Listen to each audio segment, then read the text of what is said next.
Sardinia is often introduced as a place of light, an island of clear water, open skies, and slow afternoons shaped by salt and sun. From a distance, it appears familiar, even gentle, like many corners of the Mediterranean. Rolling hills soften into plains. Wind moves patiently through grass. Stone walls trace the land as if they have always belonged there.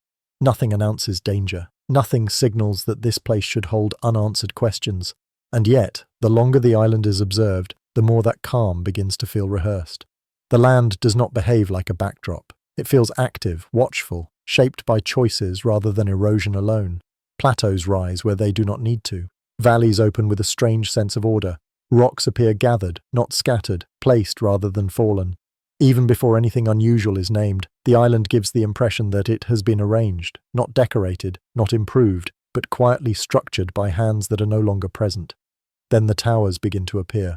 At first they seem accidental, almost natural, like oddly shaped outcrops, a rounded silhouette on a distant hill, a dark cone breaking the line of a ridge. They do not call attention to themselves, they wait to be noticed. As the eye adjusts, more of them emerge. 1 becomes 3, 3 become 10. Soon they are everywhere, rising from fields, overlooking streams, standing alone or gathered in loose clusters. They do not dominate the land, yet they are impossible to ignore.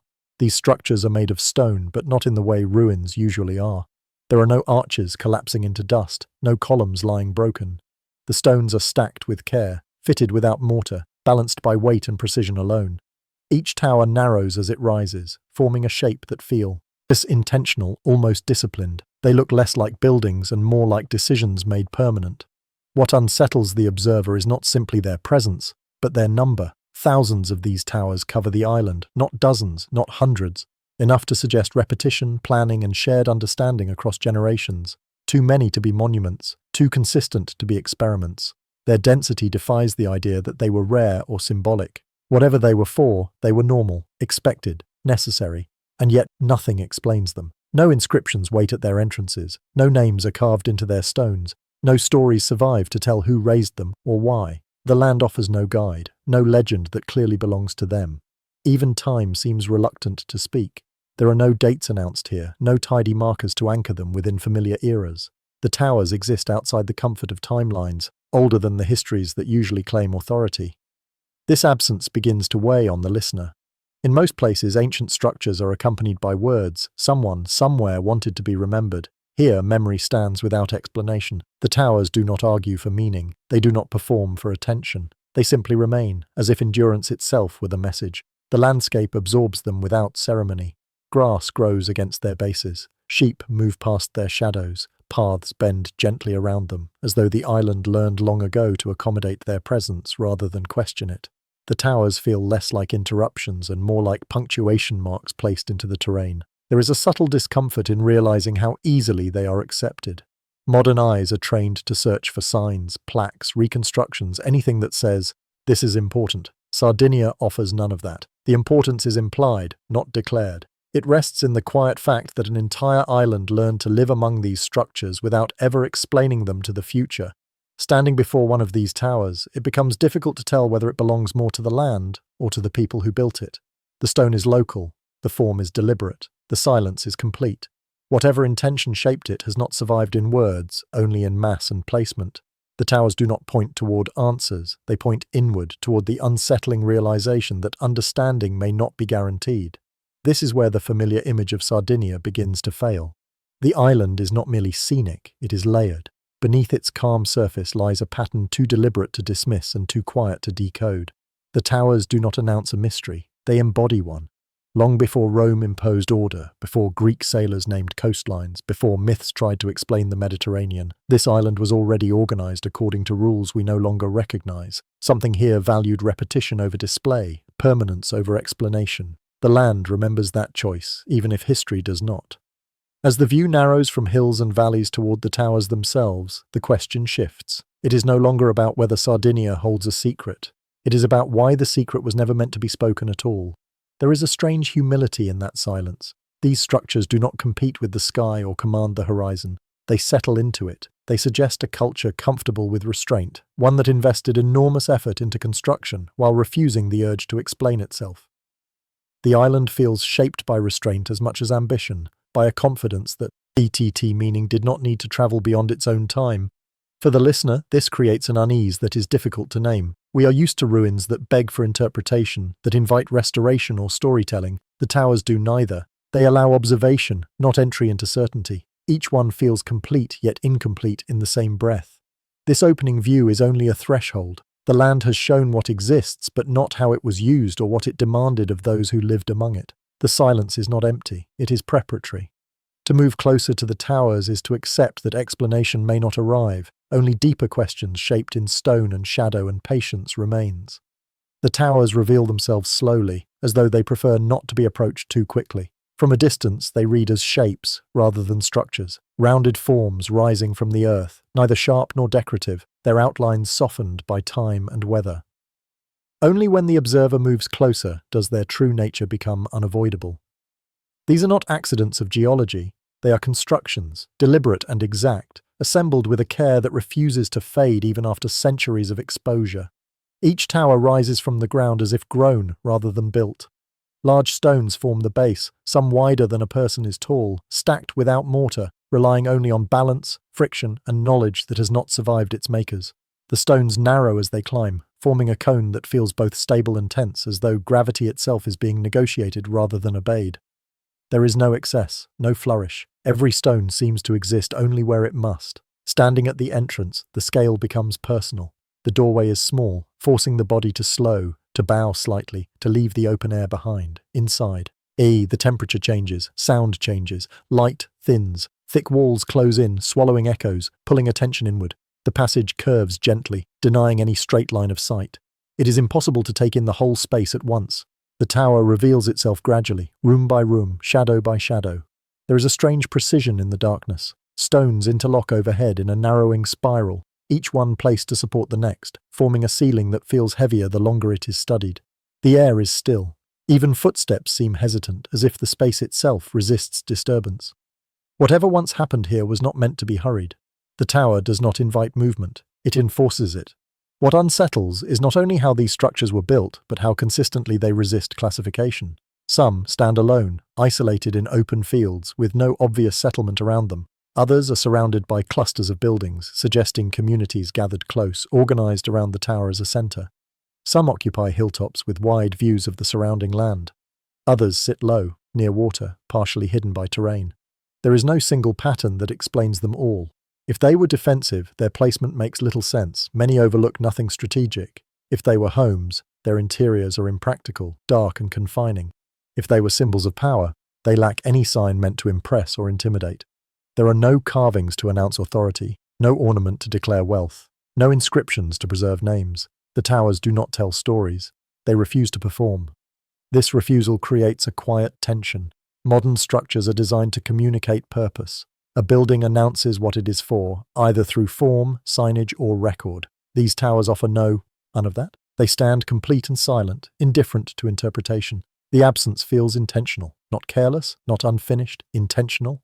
Moving through the island, this contradiction repeats. Purpose without explanation, precision without instruction. The towers feel part of a system, yet the system itself remains invisible. Their consistency suggests shared knowledge. Their variation suggests flexibility. They follow rules that are no longer legible. What is most striking is what is missing. There are no murals inside, no symbols etched into stone, no offerings fixed into walls, nothing that explains belief, function, or ownership. Even wear marks are ambiguous. The towers do not betray their past through obvious signs of use. They withhold it. This silence challenges a deeply held assumption that important things must explain themselves. That effort demands recognition, that builders leave messages for the future. Here, effort stands alone. The towers do not ask to be remembered, they simply persist. The longer one stands inside a tower, the clearer it becomes that it was not built for spectators. It was not designed to impress those who would come later. Its logic belongs to a different context, one where meaning did not depend on preservation or translation. The tower does not care if it is understood, it only cares that it remains. Outside again, the shape of the tower feels different, less mysterious, more resolved, as if the interior completes something the exterior only hints at. And yet, the question lingers. If these towers were not meant to speak to us, who were they meant for? Perhaps the mistake is assuming communication was the goal at all. These structures may have been tools rather than statements. interfaces rather than symbols. They function. One within a living system that no longer operates. Without that system, they appear mute. This realization carries a quiet discomfort. It suggests that understanding may not be a right, that some knowledge was never meant to travel forward. The towers were built to work in their time, not to explain themselves across centuries. Their silence is not a failure, it is a boundary. As the mind searches for answers, it begins to turn backward, toward the hands that placed each stone, toward the people who understood these spaces without needing to explain them. To understand the towers, it may be necessary to leave them for a moment and step into the world that shaped them from stone and patience and silence. The towers stand in silence, but they were not raised by silence. They were built by people, by hands that planned, carried, lifted, and fitted stone with patience and repetition. And yet, when we search for those people, they retreat from view. No names remain, no sentences carved into rock, no record left behind to say who they believed themselves to be. The Nuragic civilization exists in the strange space between presence and absence, unmistakable in what it built, invisible in how it spoke. Archaeology offers fragments, not voices, broken pottery pulled from the soil, tools shaped for cutting, grinding, and shaping metal, traces of hearths, storage pits, and pathways worn into the earth by feet that walked the same routes for generations. These objects speak quietly of daily life, of routine rather than spectacle. They suggest people who farmed, raised animals, worked bronze, and understood their environment well enough to thrive within it. Nothing about these remains suggests disorder or primitiveness. On the contrary, they imply coordination, foresight, and skill.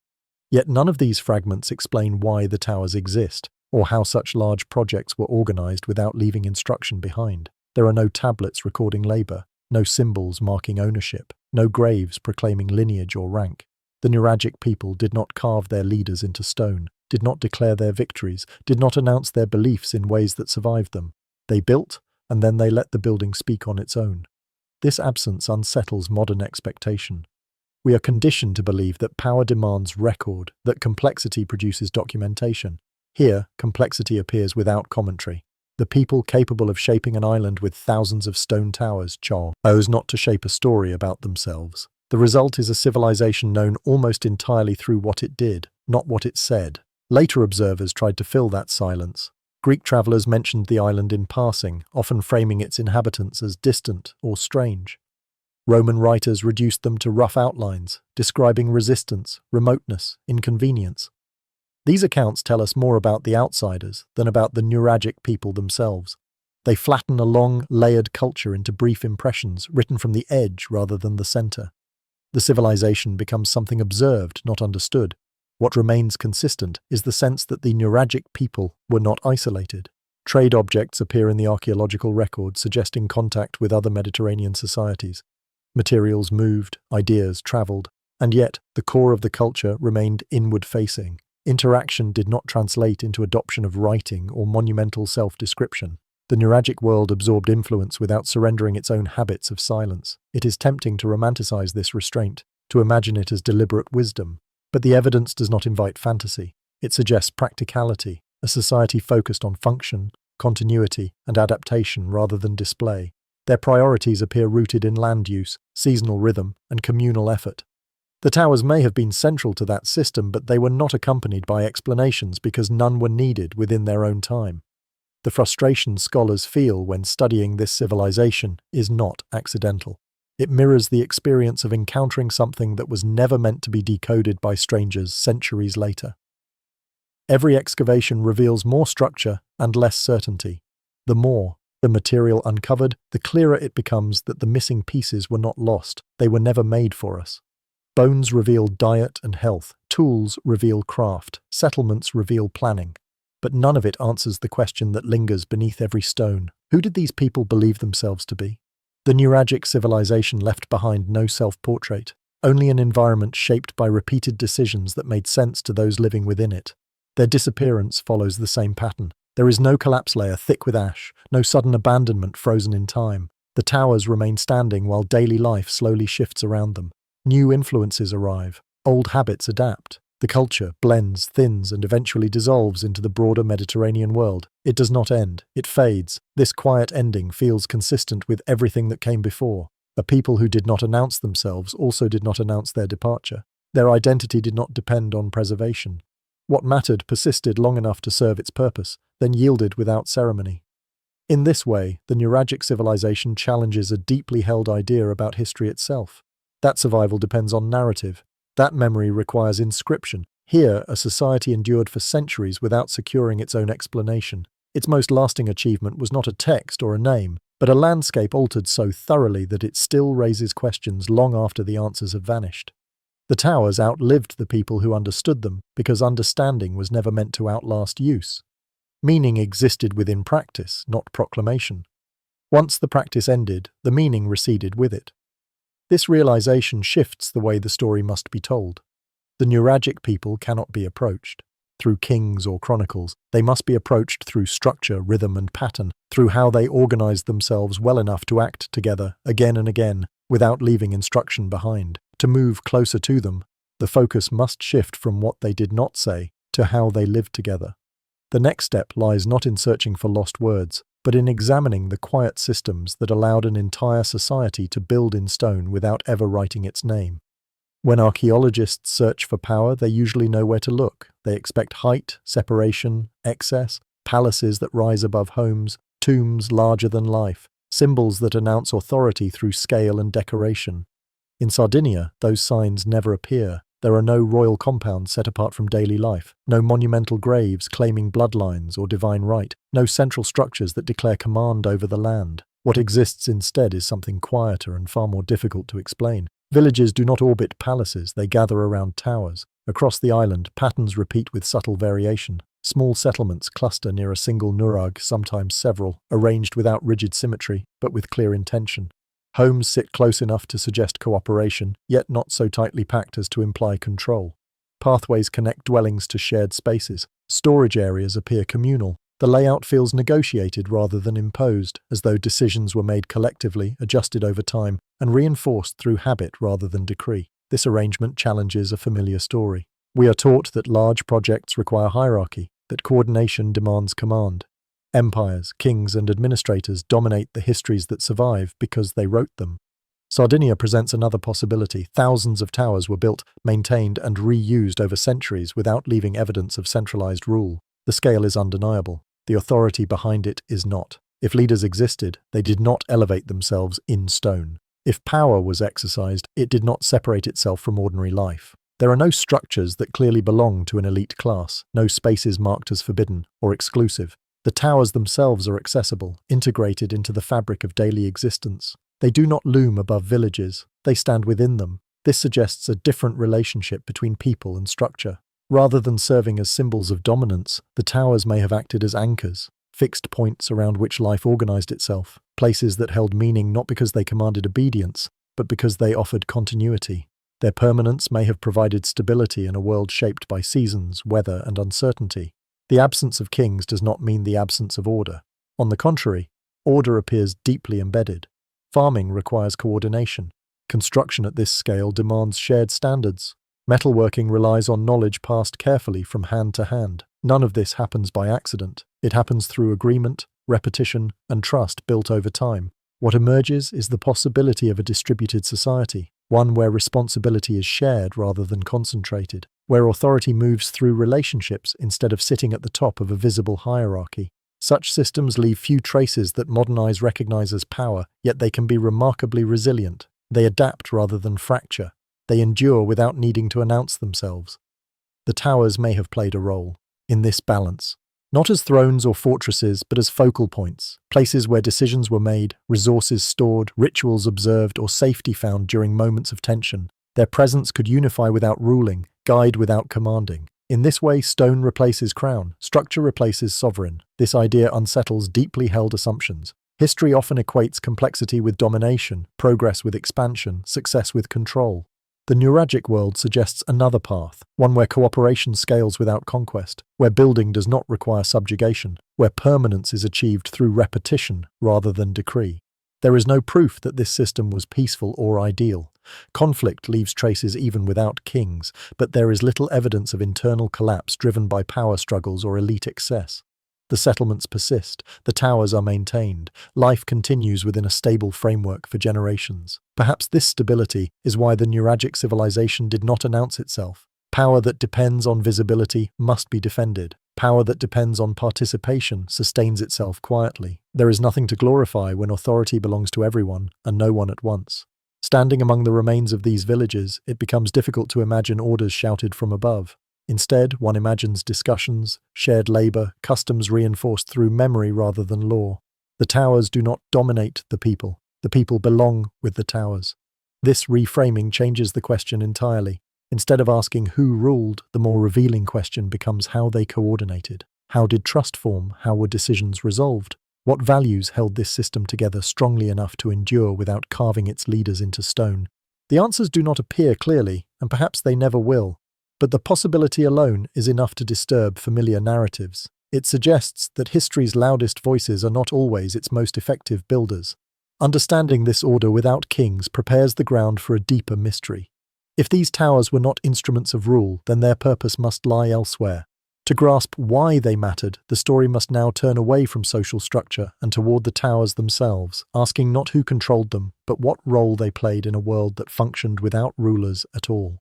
The first explanations arrive almost automatically, carried by habit rather than evidence. When confronted with tall stone towers scattered across an island, the mind reaches for familiar categories: fortress, watchtower, stronghold.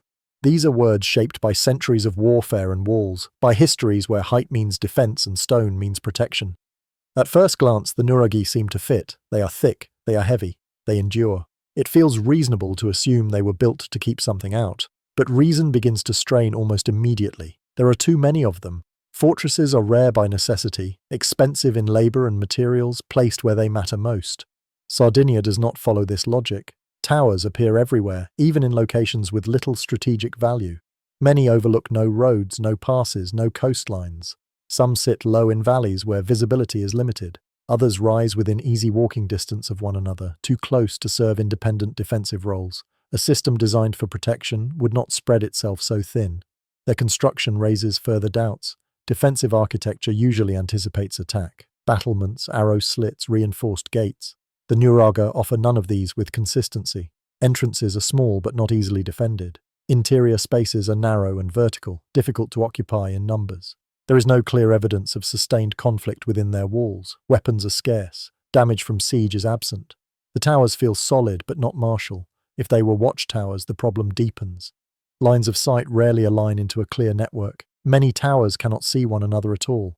Signals would have been unreliable. Communication slow. A warning system that cannot guarantee visibility offers little advantage. The landscape resists this explanation as quietly as the towers do.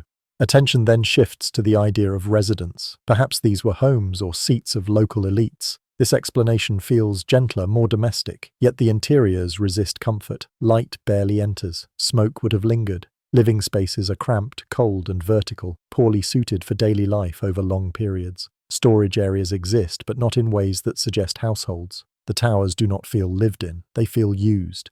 Elite residences usually distinguish themselves. They separate privilege from ordinary life through size, ornament, or location. The Nuraghe do none of this. They are uniform rather than exclusive. If an elite class occupied them, it left no trace of distinction, no richer goods, no special burials, no clear boundary between ruler and ruled. Each explanation is tempting at first because it offers closure. Fortress answers danger, home answers habitation, watchtower answers vigilance, but the towers refuse to settle into any one role. They meet each category just well enough to invite it, then fail it just thoroughly enough to break it. This failure is not dramatic. There is no single contradiction that shatters the theories. Instead, doubt accumulates slowly. Small inconsistencies pile up. The listener begins to sense that the problem is not missing evidence, but misplaced questions. The towers are not incomplete examples of known forms, they are complete expressions of something else. What becomes clear is that these structures were not designed with modern categories in mind. They do not separate living from working, sacred from practical, defense from gathering. Those divisions belong to later ways of thinking. The Nuraghe seem to collapse purpose into form, serving multiple roles depending on time, season, or need, or perhaps serving a role we no longer recognize at all. This realization creates a subtle unease. If the towers cannot be explained through use alone, then function is not enough. The mind searches for intention beyond practicality, for meaning embedded rather than displayed. The towers begin to feel less like answers and more like questions built from stone. Importantly, none of the early theories are foolish. They are reasonable responses to unfamiliar architecture. Their weakness lies not in logic, but in assumption. They assume that past societies built the way we do, for reasons we value, according to priorities we recognize. Sardinia quietly suggests otherwise. As each practical explanation loosens its grip, the space it leaves behind is not empty. It fills with possibility. The towers may have sheltered people at times, they may have stored goods, they may even have defended communities during moments of threat, but none of these functions explains why they were built everywhere, or why they endured long after such needs would have changed. The listener is left suspended between explanations, aware that certainty is slipping further away rather than closer.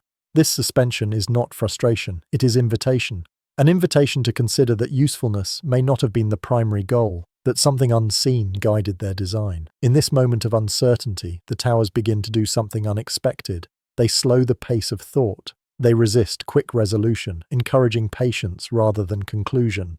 The absence of a single answer becomes part of their effect. They teach indirectly that not every structure exists to solve a problem in the modern sense. Some exist to hold space, to frame experience, anchor a community within patterns that are felt rather than explained. The Nuraghe may have guided movement, gathered people, marked transitions, or shaped memory itself. Their value may have rested in repetition, in familiarity, in the quiet reassurance of stone that always returned to the same place. This possibility does not replace the earlier theories, it dissolves them, and in that dissolution, the towers begin to open towards meanings that lie beyond utility, waiting to be approached from another direction altogether. That direction leads away from function and toward belief, ritual, and unseen structure.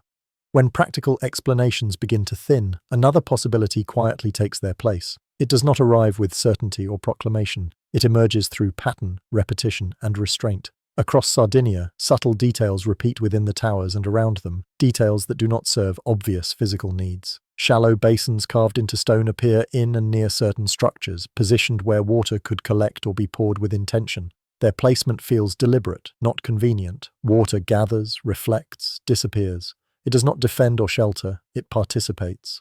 The form of the towers themselves begins to feel less accidental.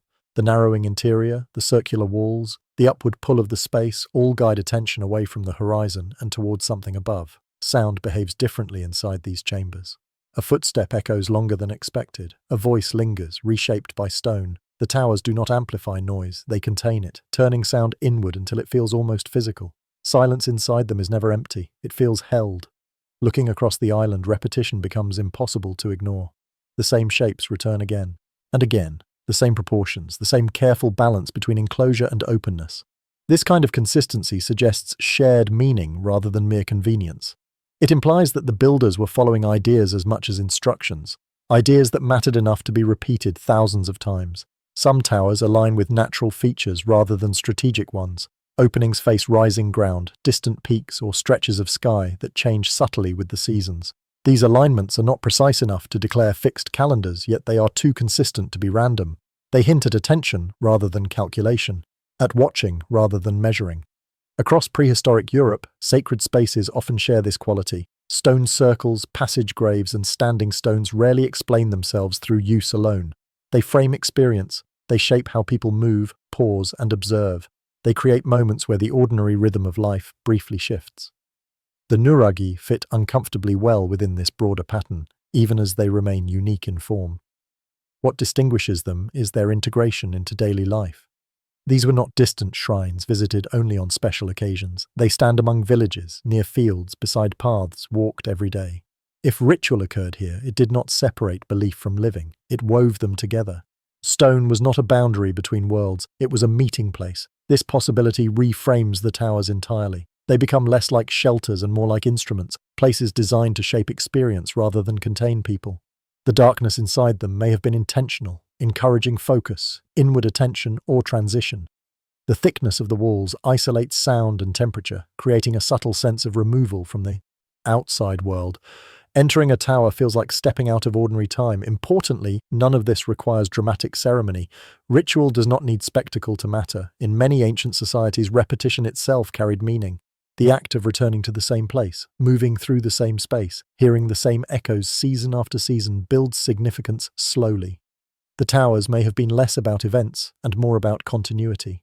There is no single artifact that declares this sacred role. No carved deity, no altar announcing devotion. The evidence remains indirect, scattered, almost hesitant. That hesitation feels appropriate. Sacred meaning often avoids clear definition. It resists being fixed, preferring suggestion over statement. The towers seem designed to hold attention without directing it. They do not tell visitors what to believe. They create conditions in which belief might form. Stone, sky, water, and sound interact quietly, shaping perception without instruction. In this way, the towers act less like buildings and more like thresholds. This interpretation does not exclude practical use. Sacred spaces often serve multiple roles. Storage, shelter, gathering, and ritual can coexist without conflict. What matters is not exclusivity of function, but depth of intention. The Nuraghe may have worked because they meant something, not the other way around. As this idea settles, the urgency to define purpose begins to ease. The towers no longer demand explanation. They invite presence. Their meaning may have lived in the experience of being there, not in an abstract reason that could be recorded or transmitted. Once that experience faded, the meaning faded with it. For the listener, this shift brings a quieter kind of curiosity. Not the drive to solve, but a willingness to sit with uncertainty. The towers do not ask to be decoded, they ask to be noticed. If belief shaped these structures, it likely extended beyond the walls themselves. Sacred attention often moves outward, following cycles larger than any single space. The towers may have oriented communities not only inward but upward and outward toward patterns beyond the land. If stone anchored experience on the ground, something else may have guided it from above. To follow that possibility, the story must lift its gaze, away from walls and interiors, toward horizons, light, and the slow movements that shape time itself. Once attention lifts beyond stone walls and interior shadows, another pattern begins to surface. It does not announce itself through diagrams or certainty. It reveals itself gradually, through orientation, repetition, and quiet consistency. Across Sardinia, many of the towers appear to face somewhere specific.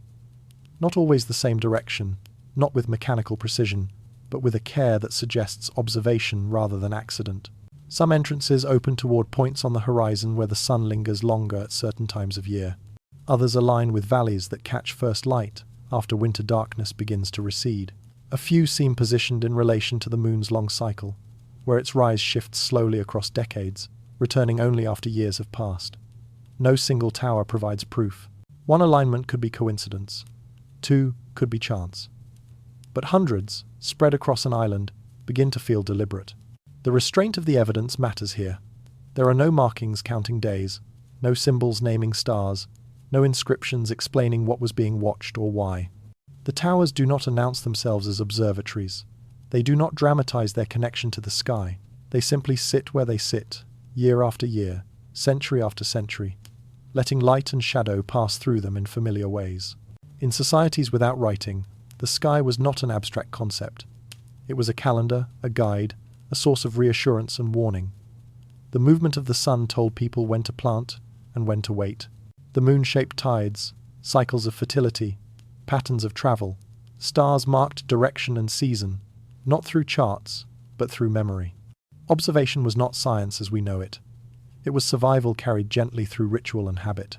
The towers may have served as anchors for that attention, fixed points from which change could be noticed. When the sun rose in the same place it always had, the world felt stable. When it shifted, something important had begun. The tower did not explain the change. It allowed it to be seen. Importantly, these alignments are not exact enough to suggest a culture obsessed with measurement. They are approximate, human, forgiving. This suggests watching rather than calculating. A relationship with the sky built on familiarity, not dominance. The towers did not control time. They participated in it. Across prehistoric Europe, similar patterns appear. Stone structures often align loosely with celestial events, enough to mark transition but not enough to define it rigidly.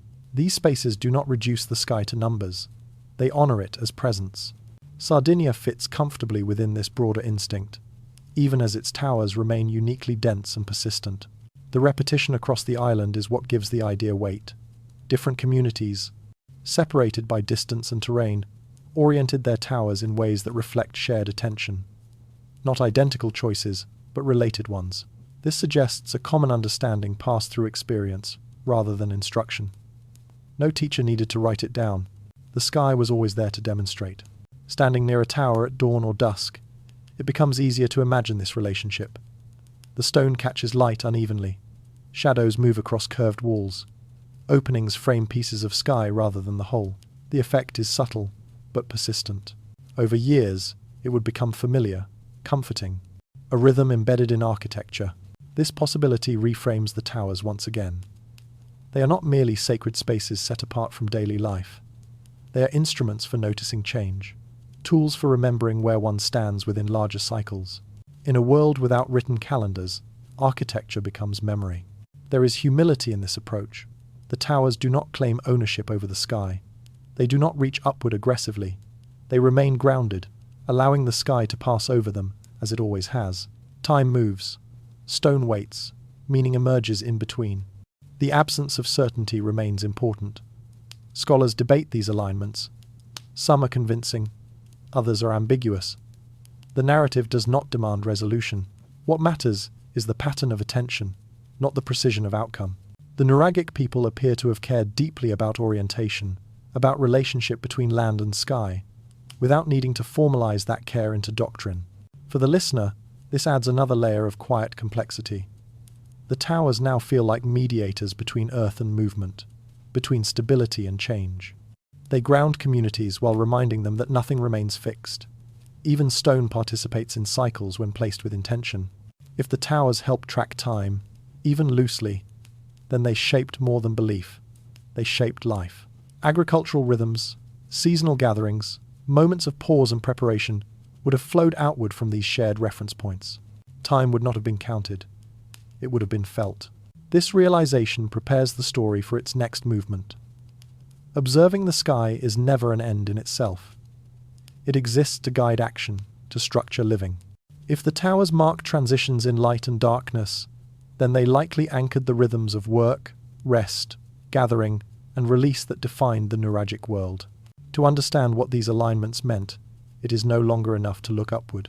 The gaze must now return to the ground, to the cycles of daily life that unfolded beneath the same sky, shaped quietly by stone that never spoke, yet always pointed. To watch the sky is never only to watch light.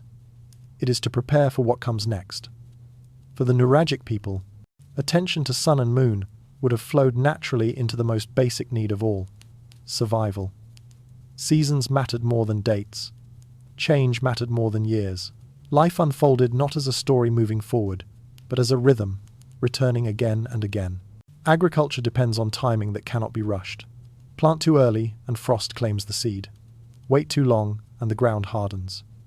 In a world without written calendars, time had to be felt rather than counted. The towers may have served as quiet reference points, places where light behaved in familiar ways when the season turned. When the sun touched stone at a certain angle, when shadows fell where they always had before planting, the land signaled readiness. This relationship with time was not abstract. It was physical, learned through repetition. Children would grow watching the same movements, the same returns. Elders would recognize subtle shifts that confirmed or warned. Knowledge passed through experience, not instruction. The towers anchored that experience, standing still while everything else moved. Ritual likely followed the same pattern. Not grand ceremonies meant to impress, but recurring acts woven into work and rest. Moments of gathering when cycles turned, moments of pause before harvest, moments of release after survival was secured for another season. The towers did not need to host spectacle. Their presence alone marked significance. To return to the same place at the same moment each year is to feel continuity without explanation. This sense of time differs sharply from the one most familiar today. Modern life is arranged as progress, measured in milestones and accumulation. The Nuragic world appears to have valued return over advance. What mattered was not moving beyond the past, but aligning with it. Each cycle confirmed that life continued as it should. In this framework, permanence takes on a different meaning. The towers were not built to outlast memory in the way monuments are. They were built to outlast individuals, to remain steady while generations passed through them. Stone provided reliability in a world where everything else changed. Living inside cycles also softens the idea of ending. When time is circular, nothing truly concludes. One season gives way to another, then returns transformed but familiar. This may explain the quiet way Nuragic culture faded. There was no final chapter to mark. Life adjusted, patterns shifted, the towers remained. The calming effect of this worldview is difficult to ignore. It asks little of the future and demands patience in the present. There is no urgency to be remembered, no pressure to record achievements. What matters is alignment, not legacy. To be in rhythm with land and sky is enough. The towers embody this philosophy in stone. They do not change, they do not announce, they simply wait. Each return to them reinforces belonging within something larger than a single life. In this way, architecture becomes reassurance. This does not mean life was easy or gentle. Cycles include loss as well as renewal. Drought returns, cold returns, hardship repeats, but so does recovery. The towers may have helped communities endure not by preventing difficulty, but by placing it within a larger pattern that promised return. For the listener, this idea carries a quiet comfort. Time slows when it is no longer a race, meaning deepens when it is repeated rather than accumulated. The Nuragic world suggests that stability does not require advancement, only attention. Yet cycles are never closed systems. They exist within larger currents. As long as the world around Sardinia remained relatively constant, these rhythms held. But change does not ask permission. Trade expands, new beliefs arrive. Outside forces bring different concepts of time, power, and value. The towers were built for continuity, not defense against transformation. They anchored a way of living, not an identity meant to resist all influence. Eventually, the cycles they supported would be interrupted, not violently at first, but gradually, as new rhythms layered over old ones. This realization prepares the story for its next shift. The Nuragic world did not collapse from within. It was reshaped by contact, adaptation, and pressure from beyond the island. To understand how these cycles bent and thinned, the narrative must now follow the first outside footsteps that crossed Sardinian ground, carrying different expectations into a land built for return rather than conquest. Change did not arrive on Sardinia as thunder. It came quietly, carried by sails rather than armies, by exchange rather than force. Long after the towers had become familiar features of the landscape, strangers began to appear along the island's edges. They arrived from the sea, drawn not by conquest, but by opportunity. These were the Phoenicians, traders, whose world was shaped by routes, harbours, and negotiation, rather than occupation. Their presence did not announce an ending. There is no layer of ash marking sudden destruction, no evidence of towers torn down or villages erased. Instead, traces of contact appeared gently in the soil. Foreign pottery mixed with local forms, new materials moving alongside old ones. Coastal settlements showing signs of shared space rather than replacement. The rhythm of life inland continues with little interruption. This matters because it contradicts expectation. History often teaches that contact brings collapse, that outside influence dissolves what it touches. Sardinia resists this narrative. The Nuragic people did not vanish when outsiders arrived. They adjusted, they absorbed what was useful and ignored what was not. Their towers continued to stand. Their villages continued to function. The center of life remained where it had always been. The Phoenicians did not push deep into the island's interior. They settled along the coasts where trade was easiest and movement constant. Inland, the Nuragic world remained largely intact. This separation suggests understanding rather than conflict. Each culture occupied space according to its strengths. Exchange flowed between them without demanding domination. The towers did not become obsolete.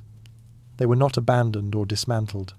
Archaeological evidence suggests they continued to be used, adapted to new circumstances rather than erased by them. This continuity speaks to resilience rather than resistance. The Nuragic people did not need to defend their way of life through isolation. They allowed contact without surrender. Trade brought new objects, new ideas, and new possibilities. Metals, tools, and decorative items moved across boundaries. But core patterns remained stable. The cycles of land and sky continued to guide life inland. The towers still anchored communities that did not measure themselves by expansion or accumulation. This kind of endurance is easy to overlook because it lacks drama. There are no battles to recount, no heroes carved into memory. But resilience without spectacle may be more revealing than collapse with violence. It suggests a society confident enough in its structure to bend without breaking. The presence of outsiders likely tested the Nuragic system. New rhythms entered the island, new concepts of value circulated, Yet there is little evidence that these pressures shattered existing order. Instead, they layered onto it. The Nuragic world did not close itself off, nor did it dissolve into something unrecognizable. It remained itself while becoming something slightly different. This ability to adapt without losing coherence reflects the earlier absence of rigid hierarchy. Without kings to overthrow or palaces to seize, there was little for outsiders to dismantle. Power was not centralized, so it could not be captured. Life continued through relationships rather than rule. The towers, once again, appear central to this stability. They did not represent authority that could be replaced.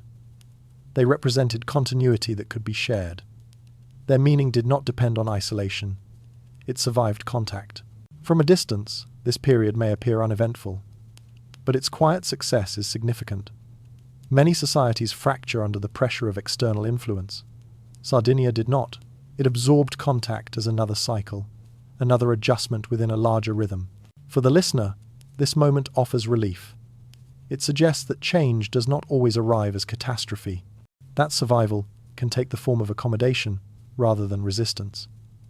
The Nuragic people were not passive, but neither were they consumed by fear of loss. They allowed life to continue. This calm endurance reframes the idea of invasion entirely. What arrived was not an ending, but a test of balance. The Nuragic world passed it not by fighting, but by remaining grounded in its own patterns. Yet adaptation always carries consequence. Even gentle change accumulates. Over time, layers thicken. Old rhythms become harder to distinguish from new ones. What remains stable at first may slowly transform. As trade routes expanded and contact increased, the Nuragic way of life would not disappear overnight. It would thin, blend, and evolve. Adaptation would lead not to sudden collapse, but to gradual transformation. This prepares the story for its next movement. The Nuragic civilization did not fall when outsiders arrived. It changed. And change, even when quiet, always carries direction. Change, when it continues long enough, stops feeling like an interruption and begins to feel like background. For the Nuragic world, this is how transformation unfolded. There was no single moment when the old way ended and a new one began. Instead, layers accumulated, trade networks widened, coastal settlements grew busier, ideas moved inland along paths already worn smooth by centuries of use. Life did not fracture. It adjusted, slowly enough that no clear boundary can be drawn. The towers did not vanish. They simply became less central. As connections with the wider Mediterranean increased, new centers of activity emerged near the sea. Harbors mattered more than hilltops. Routes mattered more than cycles. Exchange introduced rhythms shaped by schedules and demand rather than return and repetition. Over time, attention drifted. The towers remained standing, but daily life no longer revolved around them as it once had. This shift is subtle in the archaeological record. There is no sign of rejection, no evidence that the towers were deliberately abandoned or destroyed. They persist in place, while patterns around them thin and spread outward. The Nuragic culture does not collapse inward. It disperses.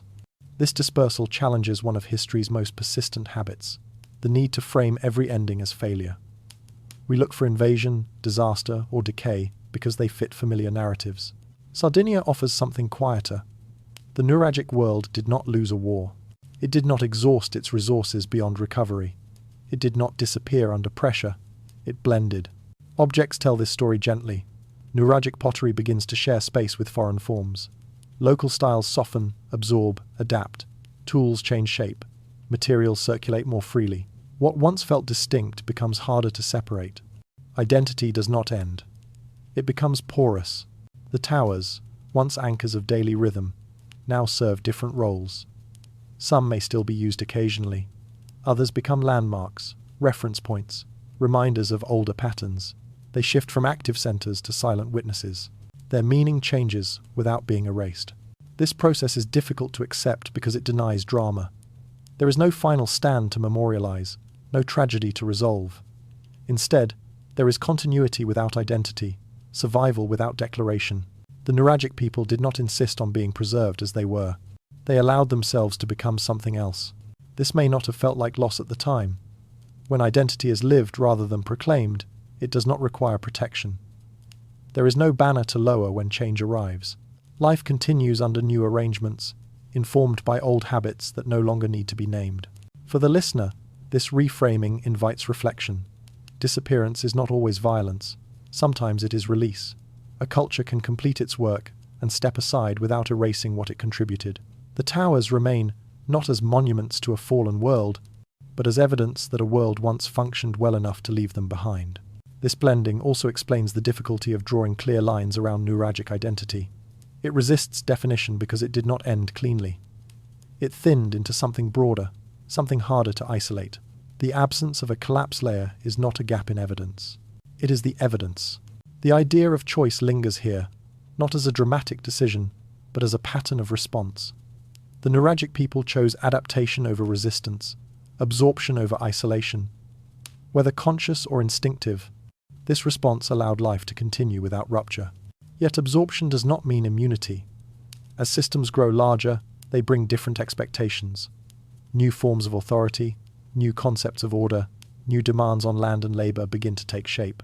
What blended easily at first would eventually encounter structures less flexible than trade. The towers, once neutral anchors, now stood in a landscape increasingly shaped by outside systems. Their endurance would be tested not by merchants, but by empire. Rome would arrive with a different understanding of power, one less tolerant of quiet continuity. This next phase would not erase the Nuragic world either, but it would strain it. The balance that allowed absorption without collapse would be challenged by a force that demanded clarity, control, and record. To understand how far this quiet endurance could stretch, the story must now turn to that encounter. The moment when Sardinia's way of blending met an empire that preferred domination to accommodation and silence to be replaced by order written in stone. When Rome arrived, it brought certainty with it. Roads, laws, records, and ranks followed close behind the legions. Rome understood power as something visible, enforceable, and documented. Territory was not simply occupied, it was organized, measured, and renamed. In most places, this process left clear traces. Forts replaced villages. Administrative centers rose where older structures fell. The empire expanded by making itself unmistakable. Sardinia did not submit so cleanly. Along the coasts, Roman influence took hold with relative ease. Ports were claimed, trade routes formalized, garrisons established their presence. From the perspective of Rome, the island was conquered, incorporated, and secured. Yet inland, the story shifted. The terrain grew rougher, settlements thinned, towers continued to rise from hills and valleys, unchanged by banners or decrees. Roman control weakened the farther it moved from the sea. Roads did not penetrate every region. Authority did not settle evenly. The interior remained difficult to administer, not because it was openly hostile, but because it was quietly unyielding. There were no capitals to seize, no kings to depose. Power did not concentrate in ways Rome could easily dismantle. The towers persisted as they always had. They were not military targets, nor were they easily repurposed. They did not fit Roman categories of use or value. They were too old to be claimed, too integrated to be erased, too silent to negotiate with. Rome could occupy land, but it could not easily overwrite meaning that was not written down to begin with. This created an unusual tension. Officially, the island belonged to Rome. Practically, much of its interior continued according to older rhythms. Life did not stop. It did not revolt openly either. It simply. Why carried on, shaped by patterns Rome neither created nor fully controlled. Resistance, in this context, did not take the form of rebellion. There are few records of dramatic uprisings tied directly to the towers. Instead, resistance appears as persistence, a refusal to reorganize life entirely around imperial expectations, a continuation of settlement patterns that did not prioritize Roman efficiency or oversight. From Rome's perspective, this was deeply frustrating. An empire built on clarity struggles with ambiguity. Control that cannot be confirmed through census or inscription feels incomplete. Sardinia's interior became a place that belonged to Rome on maps, but not fully in practice. The towers themselves came to represent this quiet limit. They were visible reminders of a world Rome did not create. Their presence did not threaten Roman authority directly, but it undermined the idea that Rome was necessary for order. They stood as proof that complex systems had existed long before imperial administration and could continue without it. This is how an empire can fail without losing a battle. It succeeds in name, but not in depth. It governs surfaces while older structures persist underneath. Rome never fully replaced the Nuragic world. It layered itself over it, confident that time would finish the work. Yet time moved differently inland. The towers did not disappear when Roman officials arrived. They did not crumble under new law. They remained indifferent to ownership. The people who lived among them adapted selectively, taking what was useful and leaving the rest untouched. For anti-imperial listeners, this moment resonates strongly. It challenges the assumption that empires always reshape everything they touch. Sardinia suggests that dominance can be partial, that is, that authority can exist without total transformation. An empire may claim victory, yet still fail to absorb the deeper structures of a place. Rome's struggle here was not one of force, but of comprehension. The Nuragic landscape did not present itself in ways Rome knew how to manage. Its order was decentralized, its meaning unwritten, its power dispersed through habit rather than command. These qualities made it durable. Over time, Roman presence did alter the island. Markets expanded, language shifted, new buildings appeared, but the change was uneven. The interior resisted full integration not by rejecting Rome, but by remaining itself beneath the surface of occupation. This persistence unsettles the idea that history moves cleanly from one system to another. It suggests instead that layers coexist, sometimes for centuries. Rome did not erase what came before. It learned to live alongside it, even if it never fully understood it. The towers, once again, outlasted the system that tried to contain them. They were not symbols of rebellion, but of endurance. They demonstrated that power rooted in place can survive power imposed from above.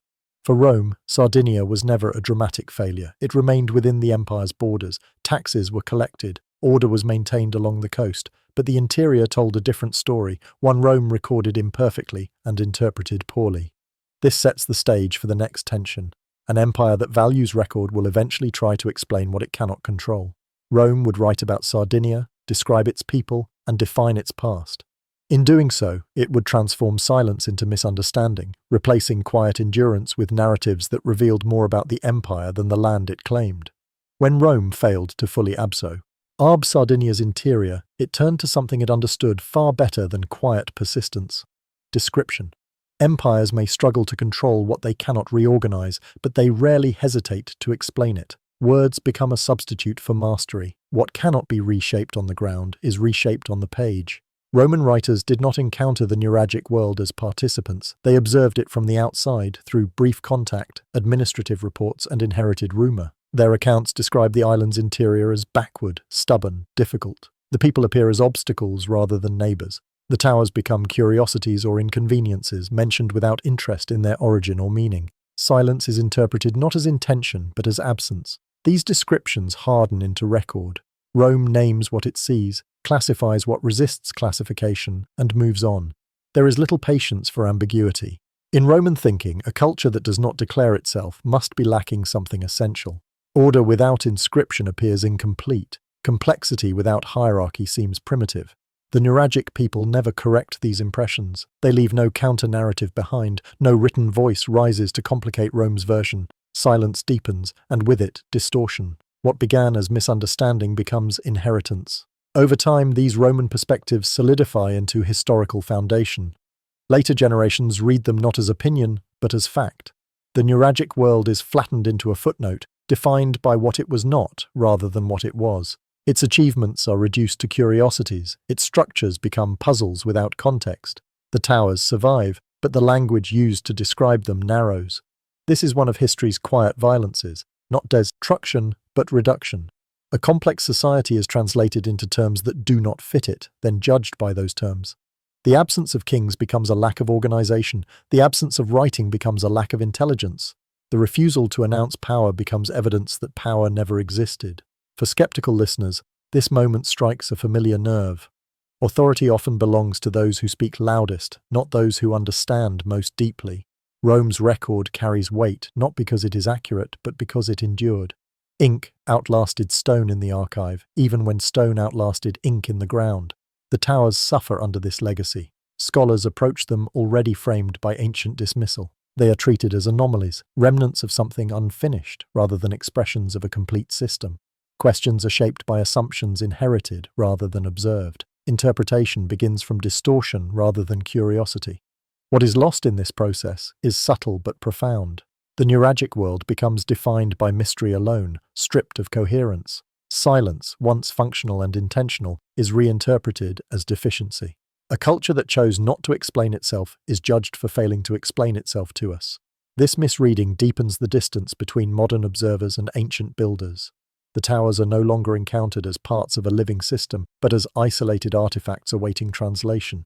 The patience required to understand them on their own terms is replaced by the urge to categorize. Rome did not intend this outcome. Its writers were not malicious. They wrote as empires always do, describing the world in ways that made sense to imperial logic. But the result remains the same. History bends toward the perspective of those who recorded it, not those who lived it. The Nuragic people vanished twice in this process. First, through quiet absorption into larger systems. Second, through narrative replacement. Their world dissolves, then is overwritten by descriptions that fail to capture it. What survives is a shape without voice, a presence filtered through misunderstanding. For the listener, this realization sharpens the earlier unease. The problem is no longer only that answers are missing. It is that the answers we inherited may be wrong. Silence does not mean nothing happened. It may mean that what happened was never meant to be described in the way we expect. This awareness invites caution. Every interpretation carries weight. Every label narrows possibility. To approach the Nuragic world honestly requires stepping outside inherited language and questioning the frameworks that shaped it. Modern archaeology inherits this burden. It digs through soil shaped by ancient hands, guided by questions shaped by ancient misunderstandings.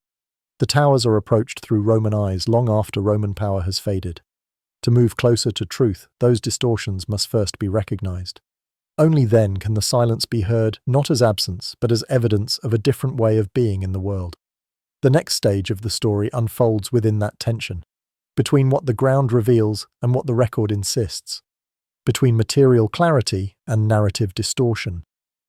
Modern archaeology steps into this space, tasked with listening where history spoke too loudly, and with asking whether meaning can still be found beneath layers of inherited misunderstanding. Modern archaeology approaches Sardinia with tools far more precise than anything Rome possessed. Satellites map terrain, carbon dating fixes timelines, soil analysis reveals diets, climates, and patterns of movement. Each layer removed from the ground yields new information, new measurements, new certainty about what existed and when. And yet, with every advancement, the central question remains untouched. The towers still refuse to explain themselves. Excavation brings clarity without closure. Foundations are measured, phases of construction identified, repairs traced across generations. Archaeologists can tell which stones were placed first, which entrances were modified, which towers were reused, and which were abandoned. The data accumulates steadily, impressive in its detail, but meaning does not arrive with it. This creates a peculiar tension. The more is known, the less certain interpretation becomes. Early theories once felt confident because evidence was scarce. Fortresses, homes, symbols of power, these ideas thrived in gaps. As those gaps fill, the theories weaken. The towers become too complex, too adaptable, too varied to fit within simple explanations. Classification becomes the problem. Archaeology relies on categories to make sense of material remains: domestic, religious, defensive, administrative. The Nuraghe resist all of them. They appear in domestic settings without behaving like houses. They show signs of gathering without revealing ritual objects. They feel defensive without matching military logic. Each attempt to place them narrows understanding rather than expanding it. This resistance forces humility. The towers do not reward certainty, they respond poorly to confidence. Every claim must be softened, every conclusion held loosely. Scholars begin to speak in probabilities and patterns rather than declarations. Language shifts from answers to questions, from explanation to description. There is a quiet honesty in this shift. It acknowledges a limit rarely admitted in historical study. That knowledge does not always lead to understanding. That accumulation of facts can sharpen mystery instead of dissolving it. The ground yields objects, but objects do not explain relationships. Tools reveal skill, not intention. Layouts reveal organization, not belief. Bones reveal health, not meaning. Archaeology reconstructs behavior, but worldview often slips through its fingers. Standing inside a tower after excavation, the experience remains unchanged. The walls still curve inward, sound still behaves strangely, light still enters reluctantly. Knowing the age of the stones does not explain why this space feels the way it does. Measurement does not translate into insight. This gap between data and meaning frustrates those accustomed to progress narratives. We expect that better tools produce clearer answers. Sardinia offers a different lesson. Some questions deepen as evidence improves. The towers seem to push back gently, reminding observers that understanding is not always extractable.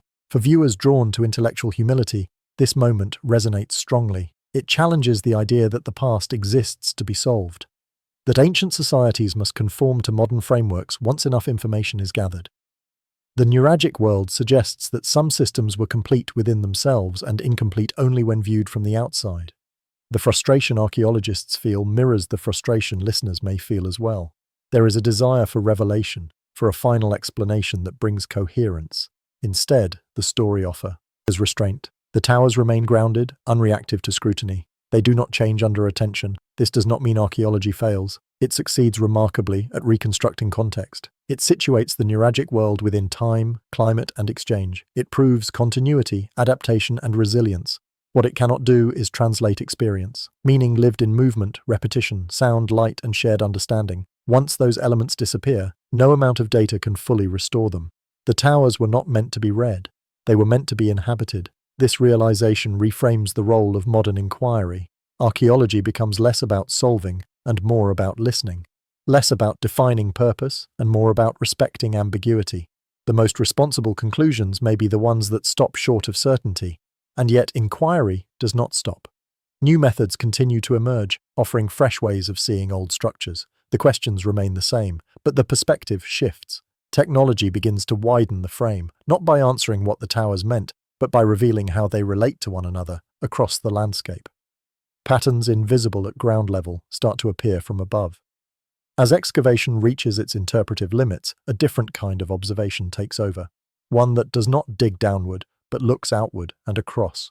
The next stage of understanding will not come from removing more soil, but from seeing the island as a whole, reframed by tools that ask quieter, broader questions of stone, space, and connection.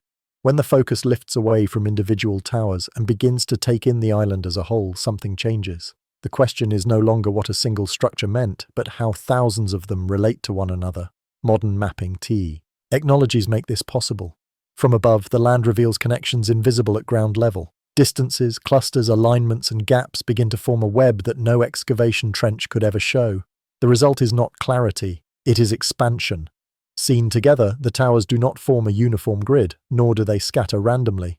They follow terrain, water sources, sightlines, and movement corridors shaped long before modern roads. Some regions are dense with structures, others sparse. Certain valleys appear carefully watched, while neighboring areas are left untouched. The pattern feels intentional, but not centralized. It suggests coordination without command. As researchers map these relationships, complexity grows instead of shrinking. Every new layer of data adds connection, not conclusion. Towers relate to one another in ways that shift, depending on scale. Close up, each feels self-contained. From a distance, they form systems that overlap and intersect without resolving into a single purpose. Networks appear where answers were expected. Paths between towers suggest movement and communication, but not hierarchy. Visibility lines imply awareness, but not surveillance. Proximity hints at cooperation, but not dependence. Each pattern gestures toward meaning without locking it in place. This refusal to settle is unsettling for modern thought. We are trained to believe that zooming out simplifies problems. That distance clarifies. Sardinia does the opposite. The wider the view becomes, the harder it is to name what is being seen. The towers behave less like pieces of a machine and more like elements of an ecosystem. In ecosystems, function is distributed. No single component explains the whole. Balance emerges from interaction rather than control. The Nuragic landscape. It begins to feel like this. A system shaped by shared attention, local decision-making, and long-term adaptation. One that worked without ever needing to define itself. Mapping also reveals longevity. Towers were not all built at once. They appear in waves, adapted, repaired, reused. New ones rise near old ones. Others fall into disuse without triggering collapse around them. This slow layering complicates the search for origin or intention. Meaning was not fixed at the beginning. It evolved. For mystery-oriented listeners, this moment is deeply satisfying. The narrative does not narrow, it opens. Instead of converging on an answer, the story becomes richer, denser, more textured. The towers feel alive in their relationships, even as their builders remain silent. There is a temptation to force resolution here, to insist that one pattern must matter more than others. But every attempt to privilege a single explanation flattens the landscape. The strength of the Nuragic world lies in its refusal to be reduced. It operated on multiple levels at once, physical, social, and perceptual. This resistance to closure invites a different kind of engagement, not the thrill of discovery, but the patience of observation. The towers are not puzzles waiting to be solved. They are records of a way of thinking that did not prioritize explanation. They reflect a comfort with complexity that modern systems often lack. The more the island is mapped, the clearer it becomes that the Nuragic world was not isolated. Its patterns echo others beyond Sardinia. Similar questions arise wherever ancient stone structures resist simple classification. Across coastlines and continents, people once built with shared instincts rather than shared plans. This realization widens the story naturally. Sardinia no longer feels singular, it feels connected. The towers become part of a broader human tendency to shape space in ways that exceed language, to embed meaning in form, repetition, and placement rather than inscription. The refusal of closure is not a failure of research, it is a clue. It suggests that the Nuragic system was never designed to be legible to outsiders. Its coherence existed within lived experience, not abstract description. Once that experience ended, the coherence dispersed into pattern. For the listener, this moment carries a quiet challenge. It asks whether understanding must always arrive as an answer, or whether some histories are meant to remain open, inviting reflection rather than resolution. As the map expands, the island begins to dissolve into a larger story, one that does not belong to Sardinia alone. The towers point outward now, not toward explanation, but toward comparison, toward other places where stone still stands without words. To follow that direction, the narrative must move beyond the island's shores. The Nuragic towers are not isolated anomalies. They are one expression of something far older and wider, a human impulse repeated across landscapes and time. The next step is not to solve Sardinia, but to see it mirrored elsewhere. To ask whether this silence, this endurance, this refusal to explain belongs only to one island, or whether it is part of a deeper pattern shared by forgotten cultures across the world. When the story widens beyond Sardinia, the towers no longer stand alone. They begin to resonate with other structures scattered across Europe, separated by distance, language, and time, yet bound by something quieter and harder to name. Stone circles rise from plains in the north. Passage graves sink into hillsides along the Atlantic coast. Standing stones line ridges and valleys where no cities ever formed. None of these cultures shared maps or messages. Many never met. And yet, their structures speak in familiar ways. The similarity is not in style, but in instinct. Across prehistoric Europe, people repeatedly turned to stone when they wanted permanence. Not for decoration, not for comfort, but for anchoring something that needed to outlast a lifetime. These structures are rarely practical in a narrow sense. They do not shelter efficiently, they do not store wealth. They often demand enormous effort for unclear reward. And still, they appear again and again, shaped by different hands responding to similar pressures. What emerges is not a shared blueprint, but a shared response to being human in an unpredictable world. Stone offered reliability where seasons did not. It provided a way to mark presence without writing, to create memory without language. In places where communities lived, close to land and sky, architecture became a form of attention rather than display. The Nuragic towers fit naturally into this pattern. They do not copy stone circles or passage graves. Their form is distinct, but their purpose may have grown from the same impulse: to stabilize experience in a world governed by cycles larger than any individual, to create fixed points where meaning could gather quietly over time. Across Europe, many of these structures align loosely with celestial events. Others mark boundaries, crossings, or places where sound behaves strangely. Some gather people, others isolate them. What they share is restraint. They do not explain themselves. They assume familiarity, not interpretation. This suggests that meaning once traveled differently, not through text, but through repetition, not through instruction, but through presence. A child growing up near a stone circle did not need to be told what it meant. The meaning lived in return, in watching elders pause there, in feeling the shift of attention when entering its space. Sardinia's towers appear to have functioned in a similar way. Their density makes them unusual, but not their logic. They reflect a world where significance did not need to be broadcast, where understanding was local, embodied, and shared without record. The absence of shared origins strengthens this idea rather than weakening it. If these societies did not learn from one another directly, then their similarities point inward, toward common needs. Humans everywhere must deal with uncertainty, loss, time, and change. In the absence of writing or centralized power, stone becomes a solution not because it explains, but because it endures. Pattern seekers recognize this immediately. The towers are not anomalies waiting to be decoded. They are variations on a theme that repeats wherever people live close to forces they cannot control. Weather, growth, death, return. This does not mean that all stone structures serve the same role. Local belief shaped local expression. The Nuragic towers belong to Sardinia in ways that cannot be transplanted.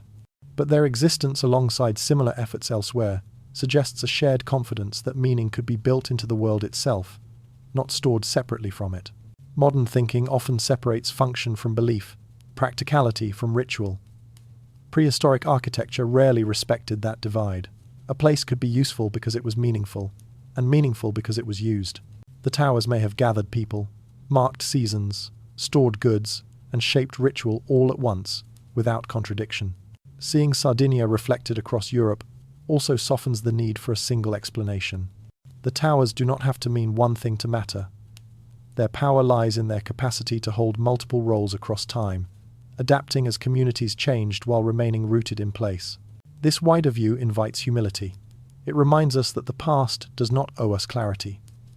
Many ancient societies did not design their worlds to be read by distant descendants. They built for those who stood beside them, not for those who would stand centuries later with different expectations.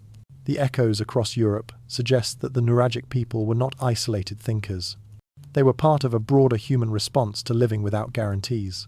Their towers represent one solution among many, shaped by local terrain and shared instinct rather than borrowed knowledge. As these connections settle into view, the question shifts again. If similar structures emerged independently across vast regions, then they may point to needs deeper than culture alone. Needs that repeat wherever humans face time, uncertainty, and the limits of control. To follow that thread, the story must move beyond comparison and toward reflection. What do these shared instincts reveal about us? Why do humans, again and again, choose to build in stone when words feel insufficient? The answer does not lie in any single site. It lies in the spaces between them, in the quiet understanding that some needs are universal, even when expressed differently. The towers of Sardinia are not relics of a lost exception. They are part of a much older conversation, one carried not by language, but by form, repetition, and endurance. Those instincts hint at something fundamental, a desire not to conquer time, but to live within it, to create places where presence matters more than progress, to build not for memory, but for continuity. And if those needs are universal, then the towers are not asking us to solve them. They are asking us to recognize ourselves within them. When words are absent, memory must find another way to endure. For the Nuragic world, that way appears to have been stone. Not stone shaped into symbols, not stone carved with names or events, but stone arranged into forms that could be returned to, inhabited, and felt. The towers do not tell stories, they hold them.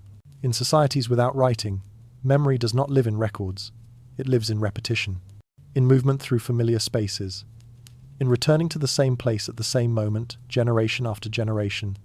Architecture becomes less about statement and more about continuity. A structure does not need to explain itself if everyone already knows what happens there.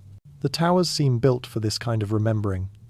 Their forms are consistent enough to be recognized instantly, yet varied enough to belong to specific places. Each one is both familiar and unique. This balance allows memory to be shared without being identical. A child entering a tower for the first time would recognize its shape, its darkness, its echo, even if that particular tower had never been visited before. Experience would arrive already shaped. Stone excels at this role because it resists time without resisting change. The towers remain while life moves around them. Fields shift, villages expand or thin, customs adapt. The towers stay, quietly absorbing layers of meaning that are never fixed into words. They become reference points not just in space, but in memory itself. This kind of memory is not historical in the modern sense. It does not preserve sequences of events or celebrate achievements. It preserves orientation.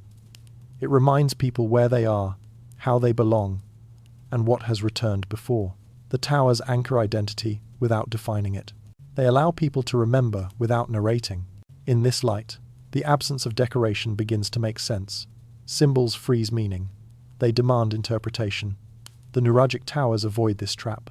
Their blank surfaces remain open, able to carry different significance as circumstances change.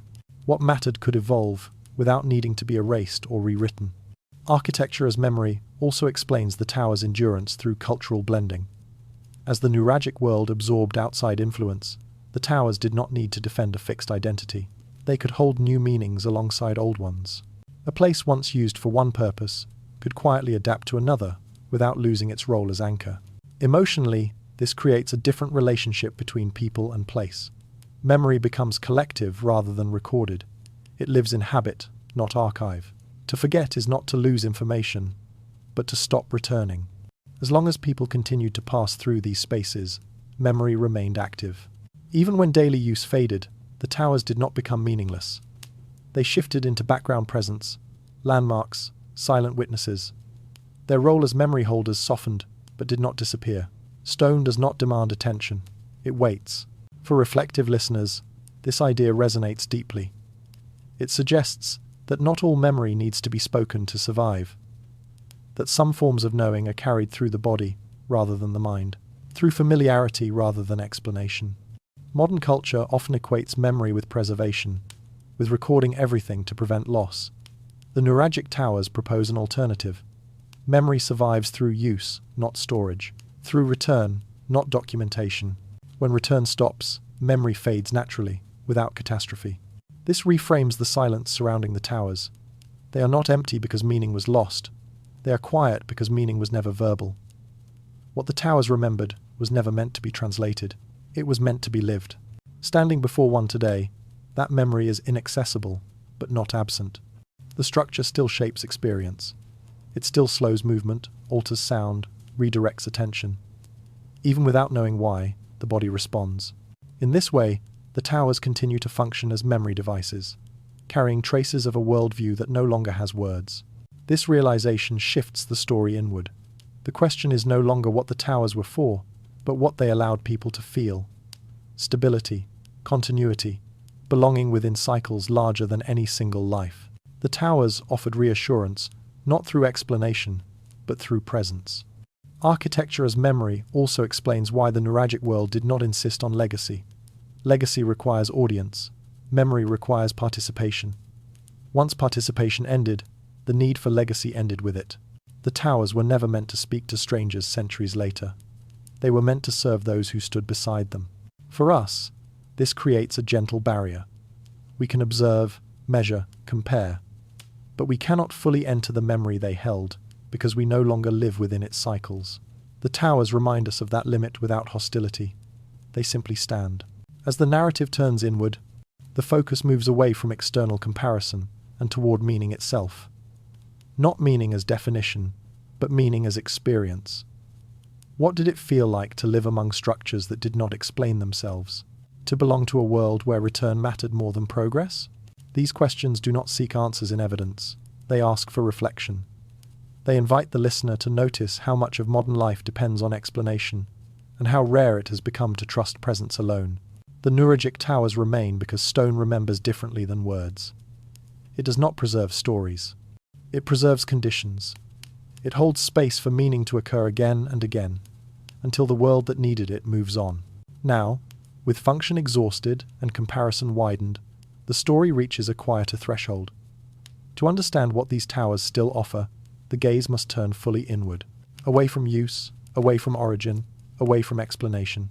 What remains is meaning itself, stripped of instruction, waiting not to be solved, but to be felt. There comes a moment when absence can no longer be treated as accident. After layers of excavation, comparison, and reflection, the silence surrounding the Nuragic world begins to feel deliberate. Not a failure to record, not a loss through time, but a choice. The more closely one looks, the clearer it becomes that writing was not merely missing. It was avoided. This possibility unsettles modern thought. Writing is treated as the marker of civilization, the threshold between prehistory and history, between obscurity and meaning. To imagine a society capable of large-scale coordination, long-term planning, and architectural endurance, choosing not to write forces a reassessment of what explanation itself is for. Perhaps the Nuragic people did not see explanation as necessary. Perhaps they did not believe meaning needed to travel beyond lived experience. Silence, in this context, is not emptiness. It is restraint. Writing fixes ideas, It freezes meaning into symbols that persist even when the world that shaped them has changed. The Nuragic world appears to have resisted this freezing. Meaning was allowed to remain fluid, responsive to season, place, and circumstance. To write would have been to lock understanding into forms that could outlive their relevance. Silence protected adaptability. This reframes the towers yet again. They were not mute because their builders lacked language. They were quiet because language was not the medium chosen for endurance. Stone, space, and repetition carried what needed to last. Words were unnecessary weight. In such a world, identity does not depend on declaration. It depends on participation. To belong is to know where to go, when to gather, how to move within shared spaces. Knowledge is embedded in action rather than instruction. Writing would have separated knowing from doing, turning experience into abstraction. The Nuragic silence also resists ownership. Written records create authority. They define who speaks and who is spoken about. Without writing, power remains dispersed. No single voice claims the right to define the whole. Silence keeps meaning shared, not centralized. For philosophical listeners, this idea resonates deeply. It suggests that not all cultures aim to be understood by outsiders, that some ways of living are complete without explanation. The urge to document, to clarify, to preserve for unknown futures may be a cultural preference rather than a universal goal. Roman misunderstanding now appears in a sharper light. Rome assumed that silence meant absence of complexity. It mistook restraint for lack. In doing so, it imposed its own values onto a world that did not share them. The Nuragic people were not waiting to be written into history. They were living fully outside it. This intentional silence also explains why interpretation feels so fragile. Without written anchors, meaning cannot be pinned down. It must be inferred, felt, approached indirectly. The towers refused to explain themselves because explanation was never part of their function. They were not designed to be read. They were designed to be returned to. Silence outlives interpretation because it does not age the way words do. Written language decays in relevance as contexts change. Silence remains neutral. It waits without distorting. What the towers do not say cannot be misquoted. This endurance is subtle but powerful. The Nuragic world did not need to defend its meaning against future misunderstanding, because it never offered meaning in a form that could be taken. Silence is difficult to conquer. It cannot be corrected, only filled with assumption. For the listener, this creates a moment of pause. The instinct to solve begins to feel intrusive. The towers are no longer withholding answers. They are maintaining boundaries. They remind us that understanding is not always reciprocal. Some worlds were not built with us in mind. This realization does not diminish the Nuragic civilization. It restores its agency. Silence becomes identity rather than loss. A way of remaining whole without inviting interpretation. A way of ensuring that meaning stayed where it belonged, among those who lived it. There is humility in this refusal. It acknowledges that the future is unknowable and that not everything needs to be carried forward. Legacy is replaced by presence. Memory is held in use, not in archive. When use ends, memory ends gently, without rupture. The towers embody this ethic.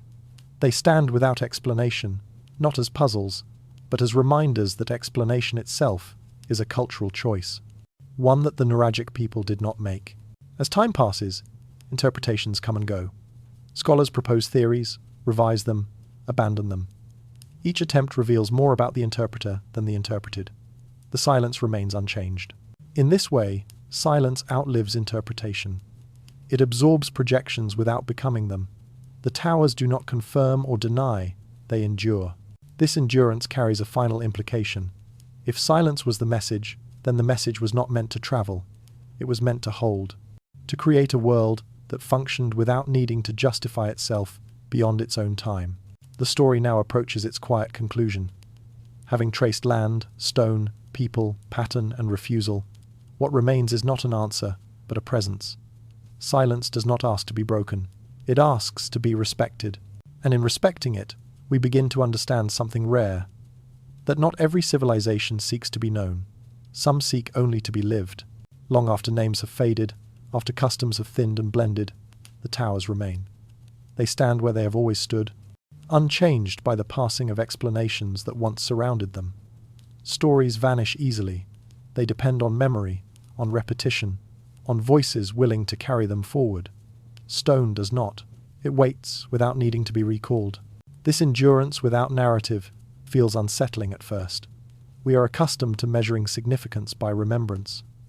To be important is to be recorded, cited, repeated. Yet the Nuragic towers exist outside this logic. They do not survive because they are remembered. They survive because they were built to stand, not to speak. What remains is presence. The towers do not explain who built them, what rituals unfolded inside them, or what beliefs shaped their design. They do not defend their relevance. They simply occupy space, continuing to shape the land around them. Paths curve in response. Fields adapt. Even modern movement adjusts unconsciously to their placement. The towers still act, even when their stories no longer do. This challenges a quiet assumption that survival without narrative is incomplete, that endurance without explanation is somehow lesser. The Nuragic world suggests otherwise. Presence itself can be sufficient. A structure does not need to be understood to matter. It needs only to continue influencing how people move, pause, and orient themselves. For late-night listeners, this idea carries a calming weight. It loosens the pressure to be known, to be archived, to be translated into something permanent. The towers model another possibility. They endure without asking for recognition. They do not fear forgetting, because they were never dependent on memory to begin with. This does not mean the Nuragic people were indifferent to meaning. It means they placed meaning somewhere else, not in narrative, but in continuity. Not in story, but in repetition. As long as life moved through these structures, meaning remained active. When it stopped, meaning receded, without drama. The disappearance of stories was not violent. It did not feel like loss from within. It likely felt like change, then normalization. New rhythms replaced old ones. New ways of marking time took hold. The towers stayed, no longer central, but not erased. Their roles softened, becoming background rather than focus. In this way, the Nuragic civilization did not fail to preserve itself. It completed its cycle. It left behind what needed to remain, and released what did not. The towers are not monuments to decline. They are evidence of completion. Standing among them today, one senses this completion. There is no feeling of interruption, no impression that something was cut short. The towers feel finished, even in ruin. They do not appear abandoned mid-thought. They appear settled. This sense of settlement reframes the relationship between past and present. The towers do not ask to be revived or reinterpreted. They ask to be acknowledged as they are. Their endurance is quiet, almost indifferent, yet deeply grounding. For existentially inclined viewers, this moment invites reflection beyond history. Is being remembered always necessary for a life, or a culture, to be meaningful? Modern society often answers yes. The Nuragic world offers a gentler no. Meaning can exist fully within its own time, without reaching forward. The towers remind us that not everything must leave a trace in language to have mattered. That presence can replace explanation. That endurance does not require narrative. This perspective softens the fear of disappearance. It suggests that vanishing from story does not equal erasure from reality. The Nuragic people no longer speak, but the world they shaped still responds to their choices. Their influence persists in form, rather than in words. As night deepens, this idea settles into calm rather than unease. The towers become companions rather than riddles. They stand as proof that something once worked well enough to last, even without explanation. That is not failure. It is a different kind of success. With this understanding, the urgency to interpret begins to fade. The towers no longer need to be solved. They can be allowed to exist as they always have, without demanding translation. This prepares the story for its final movement. After land, stone, silence, and endurance, what remains is reflection. Not on what has been lost, but on what continues. The final chapter does not seek answers. It asks a quieter question. What do these towers still ask of us, simply by standing where they are? To approach that question, the narrative must slow even further. It must step back from analysis and allow presence to speak in its own way. What remains now is not history, but encounter.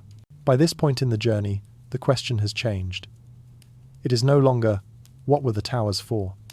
That question has been asked from every possible angle and has quietly refused each one. Instead, another question takes its place, softer, but more unsettling. Why do we expect an answer at all? Modern thought is built on resolution. We are trained to believe that every mystery is a problem waiting to be solved, every silence a gap to be filled. When evidence resists explanation, we treat it as a failure of method, or of time, or of effort. The Nuragic towers challenge this instinct. They suggest that mystery itself may have value, not as an obstacle, but as an outcome. The longer the towers are studied, the clearer it becomes that they are complete without interpretation.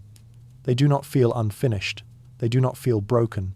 They do not behave like fragments of a story missing its final chapter. They feel whole, settled into the land with a confidence that does not depend on our understanding. This realization can be uncomfortable. It asks us to accept a limit, not just in evidence, but in entitlement. The past does not owe us clarity. Some worlds were not built to be legible to those who came later. They were built to function within their own moment, among people who shared assumptions we no longer carry. The Nuragic world appears to have understood this intuitively. Its silence was not a weakness, it was protection. Meaning remained embedded in practice, rather than abstracted into language. Once the practice ended, meaning did not need to survive. The towers were allowed to remain without explanation, holding space rather than information. In this light, the failure to decode them becomes less important than the ability to recognize their completeness. Mystery stops being a flaw and becomes a feature. The unanswered question is not a loose thread. It is the point where the story ends as it was meant to. This reframing shifts the role of the observer. Instead of acting as solver, the listener becomes witness. Instead of extracting meaning, they receive presence. The towers do not reward conquest of knowledge.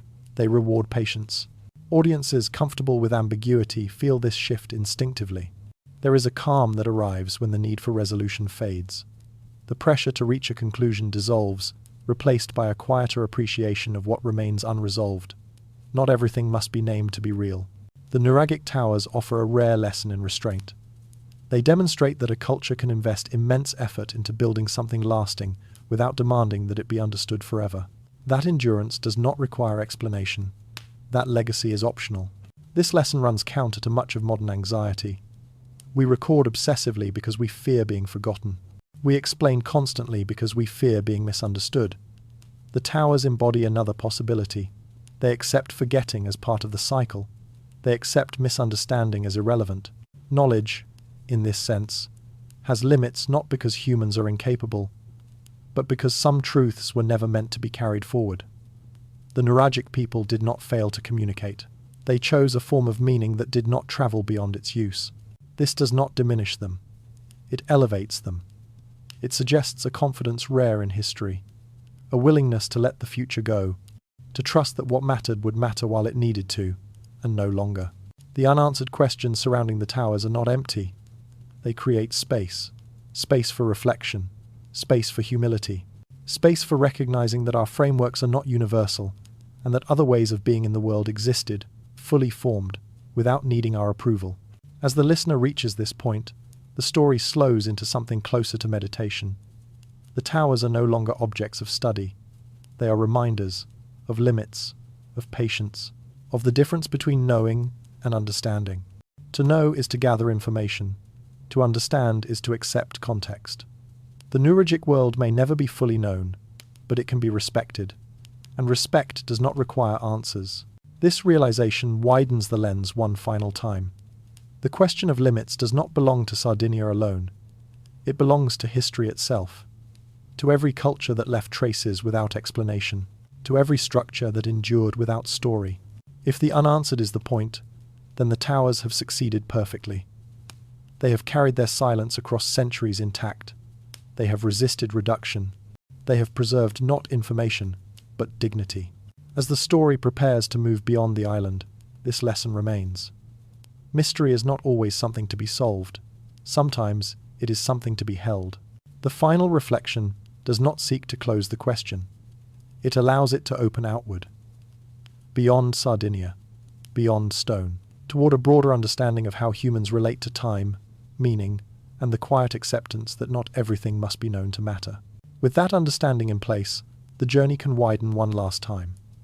What remains now is not explanation, but perspective. At the end of the journey, the story returns to where it began, not to theories or timelines, but to the land itself.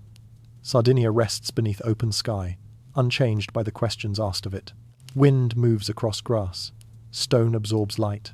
The towers stand exactly where they have always stood, neither closer to explanation nor further from it. Nothing resolves here, and nothing needs to. Seen once more from a distance, the towers no longer feel unsettling. They feel settled. Their presence is calm, almost reassuring, as though they have been waiting patiently for attention without expectation. They do not respond to curiosity. They do not resist it either. They simply remain, indifferent to interpretation, yet deeply responsive to place. Standing before one of these towers now, after everything that has been considered, the urge to understand softens. The mind no longer presses for answers. Instead, it notices texture. The way stone holds warmth late into the evening, the way shadows gather at the base as light fades, the way the tower belongs to the land so completely that it feels less built than arrived. This is where explanation falls away naturally, not as loss, but as release. The Nuragic world does not offer closure because it was never shaped around conclusion. It was shaped around continuity. The towers were not designed to deliver meaning across centuries. They were designed to serve within cycles that have already completed themselves. What remains is not a message, but a presence that invites attention without instruction. For sleep-oriented listeners, this moment carries a rare gentleness. There is no final reveal waiting just ahead. No secret about to be uncovered. The story slows until it feels almost circular, returning again and again to the same simple image, stone against sky, enduring without effort. The towers ask nothing of us. They do not demand belief, understanding, or admiration. They allow observation, and nothing more. In a world saturated with explanation, this restraint feels profound. It creates space for quiet thought, for drifting reflection, for the acceptance that some things are complete without being known. Night settles easily here. Darkness does not conceal the towers. It softens them. Their outlines blur into the land, becoming part of the horizon rather than standing against it. This blending feels intentional, as though the towers were always meant to dissolve gently into their surroundings rather than dominate them. The story ends the same way. It does not rise toward conclusion. It settles. What remains is the recognition that not all histories are meant to be carried forward in words. Some are meant to stay where they were lived. The Nuragic people did not leave instructions for us, because they did not imagine us as their audience. Their world was complete within itself. The towers fulfilled their purpose long before they became objects of curiosity. To stand before them now is to encounter that completeness. Not as exclusion, but as boundary. A reminder that understanding is not a right granted by time. It is something that depends on shared context, and that context has passed. Yet the absence of understanding does not feel empty. It feels full in a quieter way, full of restraint, full of patience, full of the knowledge that some questions do not need answers to matter. The towers continue to shape experience even now. They slow movement, they invite pause, they alter how space feels. Even without knowing why, the body responds. In this way, they still function. Not as tools, not as symbols, but as anchors of presence. This is the final offering of the Nuragic world. Not an explanation, but an encounter. Not a story, but a moment of standing still with something older than certainty. As the listener drifts toward rest, the towers remain in the mind's distance. Not looming, not receding, simply there. A reminder that history is not always something to be understood. Sometimes it is something to sit beside, quietly, without needing to speak. Some questions are not meant to be solved. They are meant to be carried gently, without urgency, without resolution, through time that continues whether or not we explain it. The story does not end, because the towers do not end. They remain patient and untroubled, holding nothing and everything at once. And in their stillness, they offer a final kind of knowledge, that it is possible to endure without explanation, to matter without memory, to stand complete before the unknown.